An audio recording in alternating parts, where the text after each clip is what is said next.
Okay, hello Hannah. Hiya. We're going to have a little bit of discussion around the sessions you're going to be leading and planning.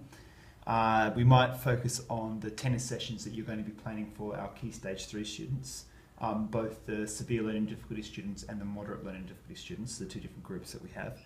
So we'll get started with, can you tell me what are you going to be keeping in mind when you first start planning the sessions? What things you've been thinking about when you're constructing the lessons? So first of all, with my learning objectives, so specifically what I'll be doing in lessons, what learning objectives I'll be setting the children, what types of students I'll be having in lesson, getting them specifically what they'll be looking at in the lesson, what they have done in the previous weeks up to the lesson.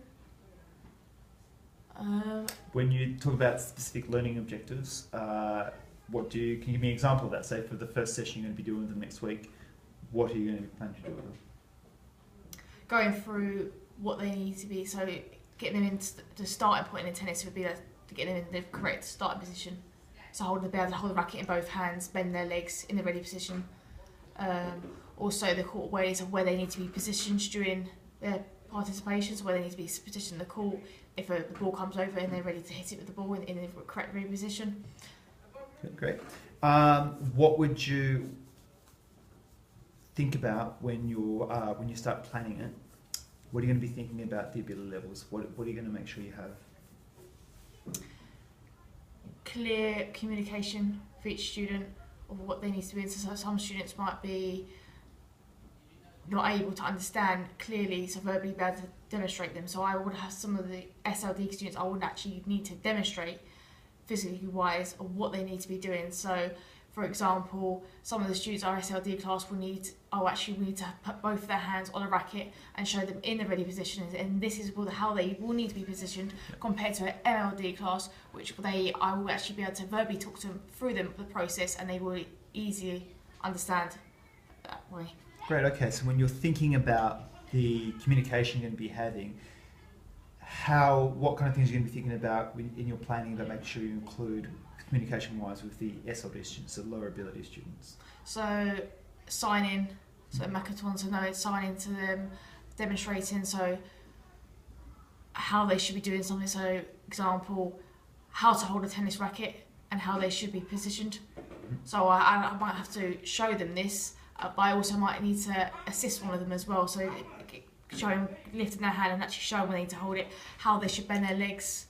With an MLD class, it should be a lot easier, quicker process for them because I'll be able to verbally turn and they'll actually look at me and understand what needs to be done in that lesson. Okay, when you're thinking about the number of instructions that you're communicating for the two different groups, what are you going to be keeping in mind, say for the SLD, how many steps per instruction, and for the more able students, how many steps? I'd have one instruction per step, and once that child is understood, or you can even be up to 2 instructions, but no more than 2 instructions because this could confuse them and make it a lot harder for them to understand of what I'm trying to get them to do in that lesson. Okay, great. Resource-wise, in your planning, how are you going to organise that? Make sure all the equipment I need, so noting down in my lesson plan of what equipment I need. So, for example, if I was doing an SLD class, it'd be the same for an MLD class as well. Noting down how many tennis rackets or something like that, how many balls. In SLD class, I might use benches because obviously their ability is a lot different to an MLD class. They might start with benches, where you might have an MLD class, they might use tennis nets, so they might be able to hit the ball straight over the net. With an SLD class, might find it a little bit more difficult and take a few more weeks to progress into that. Okay, so if you're looking at ways in which you're going to, so the tennis nets instead of benches to make it more challenging, what are some other things you might do to change the level of difficulty in the activities for the different ability groups?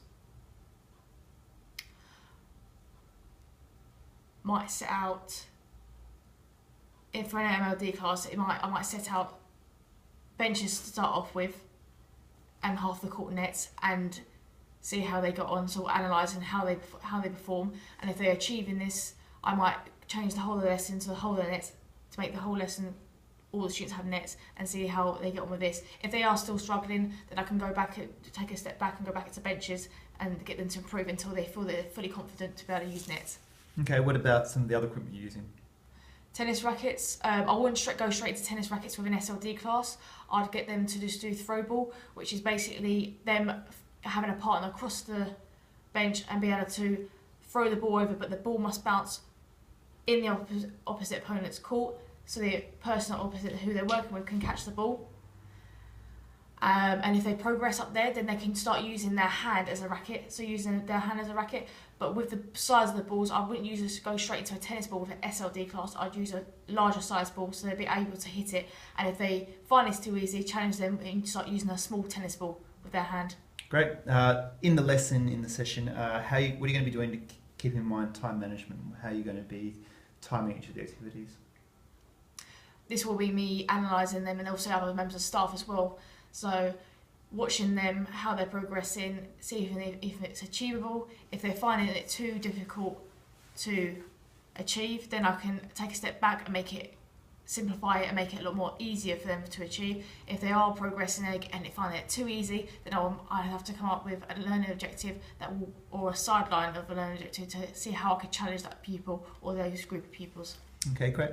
What are you going to be thinking about when you're looking at how you're going to allocate staff that you're going to have? Because we have a lot of staff in a special needs lesson. How are you going to be using the teaching assistants that are going to be working with you? The PE group is quite a large group, so I could split the group into higher ability depending on how the pupils get on. So I need to split the students into groups. So I could have a high ability at one end of the court and a low ability at the other end of the court, but getting each staff member to work with that group so they can each look at how they're getting on. So it's rather than just me watching each group. Otherwise I can't keep my eye on everybody. So having a specific staff member using that group and watching how they're getting on and feedback into me of how they're progressing, if they need any help. Okay, when it comes to thinking about health and safety and keeping a safe environment in there, what things are you going to be taking into account? Equipment-wise, making sure all the equipment is safe, making sure what could happen and making sure the students understand what could happen if they did risk themselves, or like, for example, you might get students that want to swing a racket around. Any child would want to swing a racket around, so making sure clear instructions at the start of the lesson, letting them know what could happen if they did swing a racket around and if they could harm a staff member or another pupil if they decided to want to swing the racket around. What are you going to do around general safety, making sure that there's preventing injury?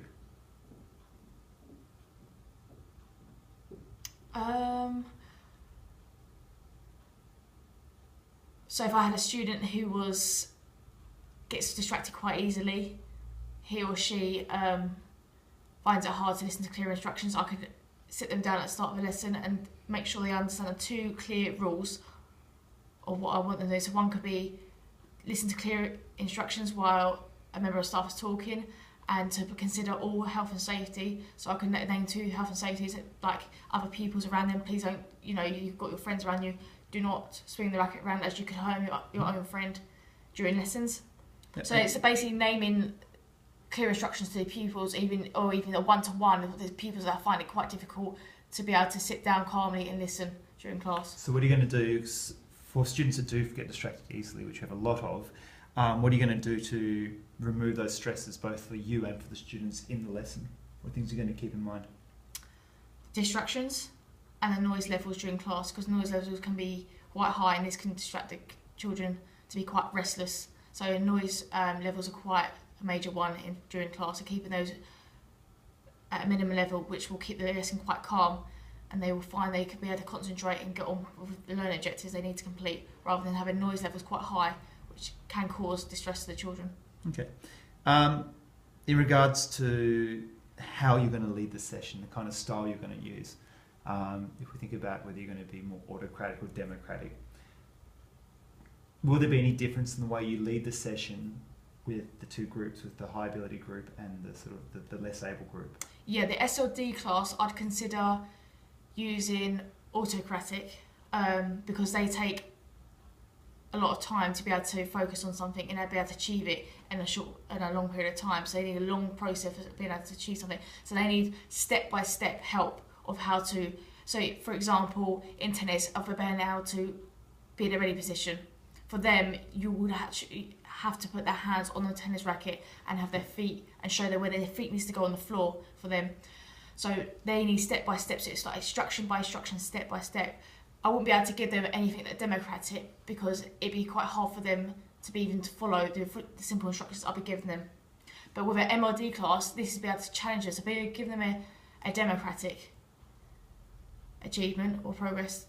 This will allow them to achieve a higher progress because they are able to think of ideas they can come up with to add on to the steps I've already given them. Okay, great. Okay, well, thank you very much. Thanks a lot.